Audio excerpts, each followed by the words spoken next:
بسم اللہ الرحمن الرحیم۔ تحریک لبیک پاکستان نے فلسطین اور غزہ کے مسلمانوں کے ساتھ اظہار یکجہتی کے لیے ایک مارچ کا اعلان کیا۔ میں سمجھتا ہوں کہ حکومت پاکستان کے لیے ایک سنہرا موقع تھا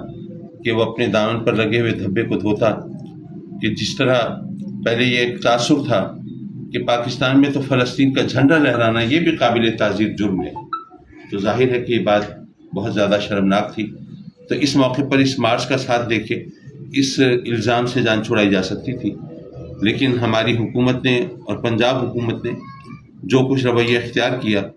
وہ انتہائی شرمناک، اس کی مخالفت کرنا، اس کے خلاف ایک جارحیت کا انداز اپنانا، اور قتل و غارت گری تک شہادتیں ہو رہی ہیں، خون بہہ رہا ہے اور لوگوں کو جلایا جا رہا ہے، اور جس طرح موت بانٹی جا رہی ہے، یہ ایسا لگتا ہے جیسے کہ کوئی را اور موساد کے لوگ جو ہیں ان کے خلاف پاکستان کی حکومت کوئی کارروائی کر رہی تھی۔ یہ تو فلسطینیوں کے ساتھ اظہار یکجہتی ہے، یہ تو امت مسلمہ کو ایک راستے پر چلانے اور اپنے مخالفین کے خلاف یکجان ہونے کا ایک پیغام ہے۔ لیکن بہرحال یہ بات انتہائی شرمناک ہے، اور میں یہ سمجھتا ہوں کہ حکومت وقت کو اب بھی ہوش کے ناخن لینے چاہیے، ان کو ایک مفاہمت کا راستہ اختیار کرنا چاہیے۔ یہ پکڑ دھکڑ، یہ گرفتاریاں، چلیے اس حد تک پھر بھی ایک سیاسی حکومت کے اندر کوئی جواز پیش کیا جا سکتا ہے، لیکن اس طرح جناب یہ ڈائریکٹ فائر ٹو کل، مارنے کے لیے، لوگوں کو موت کے گھاٹ اتارنے کے لیے یہ کام کرنا، یہ انتہائی قابل مذمت ہے۔ اور اس سے یہ اہل سنت جو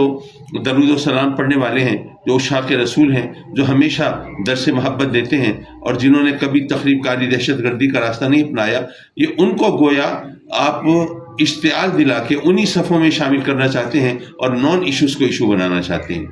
تو میں گزارش کروں گا حکومت وقت سے کہ ایک طرف افغانستان کی سرحد پر فائرنگ ہو رہی ہے، دوسری طرف انڈیا سے آپ جانتے ہیں کہ حالات کس قدر کشیدہ ہیں،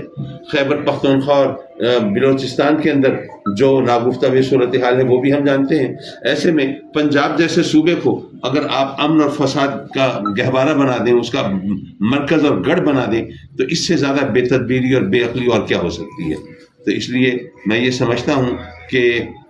حکومت کو بھی ذرا ہوش کے ناخن لینا چاہیے، اور تحریک لبیک کے قائدین سے بھی میری گزارش ہوگی کہ اگر کوئی پازیٹیو